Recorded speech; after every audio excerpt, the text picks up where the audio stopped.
Bem, estamos retornando para dar sequência a esse assunto tão interessante aqui com a nossa profissional especialista em nutrição, a Shanti Tren, que atende o seu consultório ali no Ao Natural, bem ao lado ali do hospital, é fácil encontrar.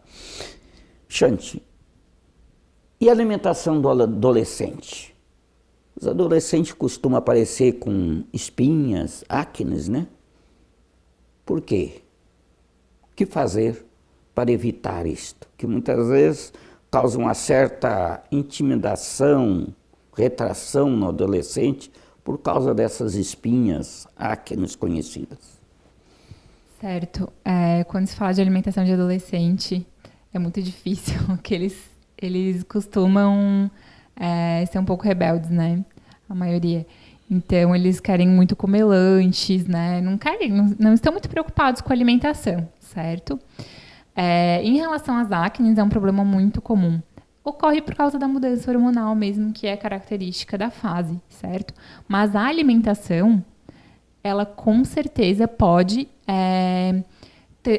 aumentar, se for uma alimentação inadequada, aumentar a inflamação, aumentar o número de deixar a pele pior, ou pode reduzir, se for uma alimentação mais legal. Então, com certeza, isso pode ser amenizado pela alimentação, ou pode ser aumentado, se realmente a alimentação tiver muito caráter inflamatório, porque a espinha é uma inflamação. Então, você tem que ter uma alimentação anti-inflamatória, certo? Que é uma alimentação, bom, como a gente vem falando aqui, muitas frutas, muitas verduras.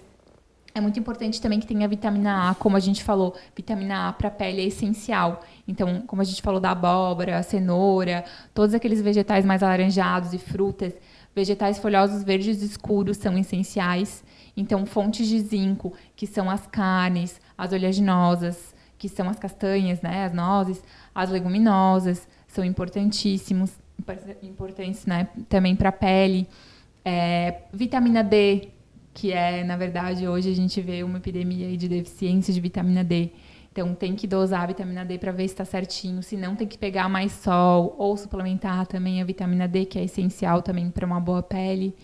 E, em geral, tendo um intestino funcionando bem também, com certeza tende a diminuir essa acne.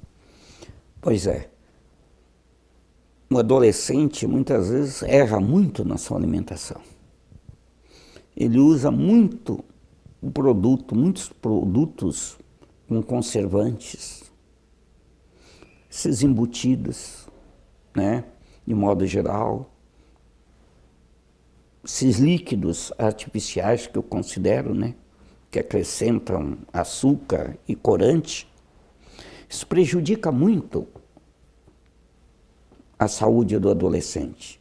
Por isso que nessa fase, né, Sean, o adolescente tem que procurar fazer uma alimentação equilibrada, como tu falasse. Os pais devem perceber bem isso aí, porque muitas vezes o adolescente procura alimentos em determinada fase da vida que não são nada conveniente para essa etapa, para essa faixa etária, nada conveniente. Então, o sono também faz parte, é importante para o adolescente o sono. Então, eu gostaria também de ver um pouquinho contigo, para as pessoas que vão atingindo uma certa idade, adulto, a pessoa idosa. Qual a alimentação ideal para essas pessoas? Bom, no idoso, a gente tem algumas alterações, né, que vão ocorrendo. Então, a gente tem alteração já de composição corporal, né? A gente tem uma menor movimentação, menos exercício físico, menos atividade física. Então, a gente tem que cuidar da alimentação com uma fonte de proteína boa, fonte de proteína em todas as refeições, para que essa massa muscular se fortaleça mais, né?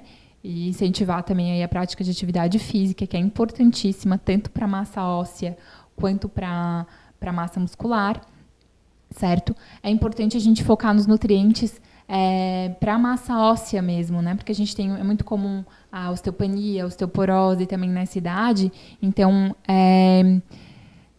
realmente tem que cuidar com os nutrientes necessários para a massa óssea também. Tem que cuidar também em relação à inapetência, ocorre muito inapetência, então, porque as papilas gustativas começam a ter certas alterações, então você não sente mais o gosto como sentia antes. Então, os idosos tendem a comer muito açúcar, coisas muito doces ou muito salgadas, para tentar compensar isso. Então, a gente também tem que equilibrar, por exemplo, na comida salgada, colocar bastante tempero para ficar mais palatável, né? E cuidar realmente, porque daí começa... Geralmente, os seus hábitos de vida, né, que você teve começam a refletir nessa fase. Então, começam a surgir mais as doenças crônicas, não transmissíveis, né? O diabetes, a hipertensão... começa muitas coisas a pegar. Então, a gente nunca é tarde, a gente sempre tem que estar se cuidando. Por mais as vezes que você levou uma vida que não foi tão correta, os seus hábitos... Sempre tem que estar se cuidando, porque nunca é tarde. A gente sempre tem que estar cuidando no nosso organismo, porque, com certeza, faz bastante diferença você começar agora, onde você está. Um equilíbrio nos horários da alimentação. Tu achas quantas vezes a pessoa deve se alimentar por dia? Uma pessoa adulta, um idoso. E intervalos e horários, como é que é isso? Como funciona? Bom, isso é muito individual também, certo? É difícil dar uma... Hoje em dia já não se fala mais tanto que se deve comer só de 3 em 3 horas. Hoje em dia já mudou muito isso, né? Porque a gente sabe também que com uma restrição calórica, ela traz vários benefícios também. Mas, de modo geral, vamos falar assim, o idoso, ele tem muitas vezes um esvaziamento gástrico um pouco mais lento. Então, tende a ficar mais saciado e isso gerar um pouco mais de inapetência. Então, refeições mais fracionadas, em menor volume, menor quantidade de alimentos, mais vezes ao dia, seriam mais interessantes nesses casos. E a alimentação noturna? Qual é a tua opinião sobre isso? Horário, até que horário, qual é o tipo de alimentação à noite para uma pessoa depois dos 50 anos? Bom, isso também é individual. Não adianta, cada pessoa reage de um jeito, às vezes o que é bom para uma pessoa não é bom para outra, né? Então, isso aí realmente, eu trabalho muito em consultório com individualidade bioquímica, então cada pessoa tem para cada pessoa uma coisa vai ser boa, outra coisa não vai ser boa.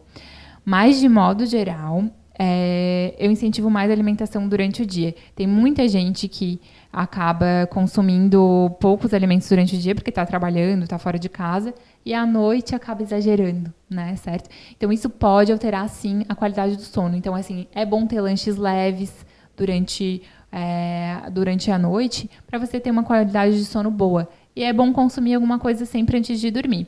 Porque se você tem já uma tendência, uma resistência à insulina, por exemplo, se você não come um tipo de carboidrato de boa qualidade ali antes de dormir, você pode acordar, ter muito pesadelo, acordar muito à noite. Então, eu acho que deve comer sim à noite, de modo bem geral, né? Mas com alimentos um pouco mais leves, seria o ideal. Para evitar a osteoporose, ou quem tem osteoporose, qual a alimentação ideal? Bom, osteoporose, muita gente já pensa direto no laticínio, né? Vamos comer fonte de cálcio, certo? Mas o cálcio não é tudo. Se bastasse cálcio para a gente ter um osso saudável, não existiria osteoponia e osteoporose, porque pelo menos o que eu vejo que os idosos consomem de leite são quantidades bem altas. Muitos consomem mais de 1 litro por dia de leite. Então, o que você tem que saber? Que o cálcio, para ser absorvido, sim, o cálcio é importante, mas para ser absorvido, ele precisa de outros nutrientes também. Então, se você consome muito cálcio e ele não é bem absorvido, ele vai para algum lugar. Ele tem que ir para algum lugar no organismo. Então, ele vai para lugar que ele não deveria. Vai para tudo quanto é lugar, menos para o osso. Certo?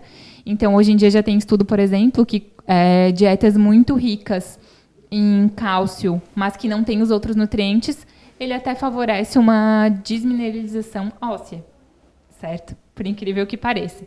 Então, o que você tem que cuidar? Tem que comer fonte de cálcio, sim, certo? Que são os laticínios, em geral, fonte vegetal. A gente tem o gergelim, por exemplo, folhosos, também verdes escuros. Mas a gente tem que cuidar muito do magnésio. Muitas pessoas têm deficiência de magnésio, então você tem que comer verduras de forma significativa ou, se não, suplementar magnésio. É bem comum, cloreto de magnésio é uma das formas mais comuns, mas também tem outras formas químicas. Magnésio é importantíssimo para a saúde óssea.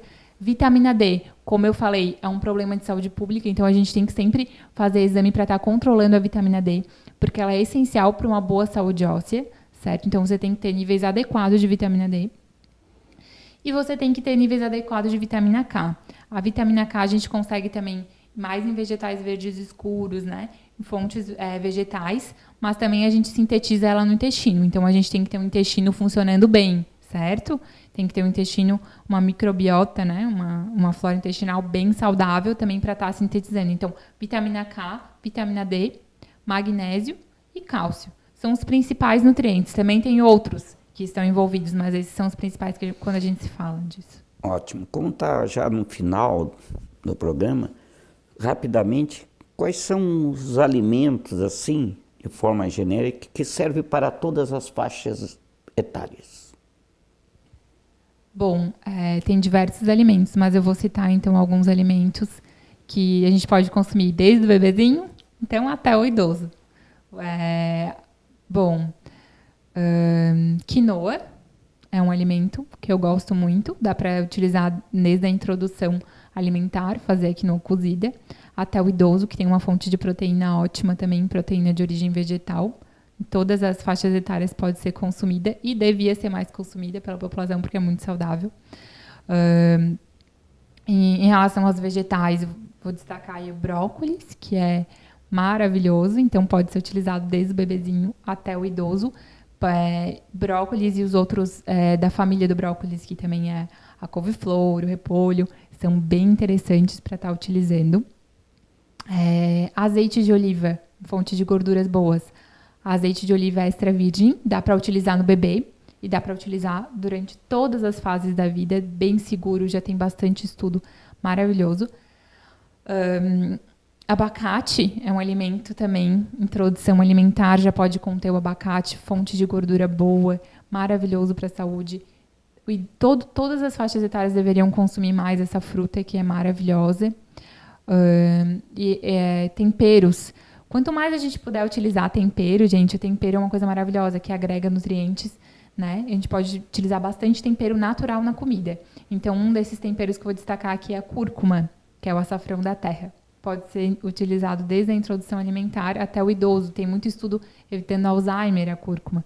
Então, também é muito interessante no idoso. Apenas alguns alimentos, mas tem muitos, né, que poderia se falar aqui. Não. Muito bem.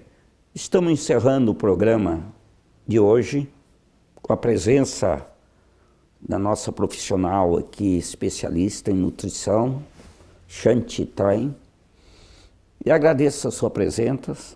Muito obrigado em participar do programa Saúde em Foco da TV Tubá, sempre junto de você.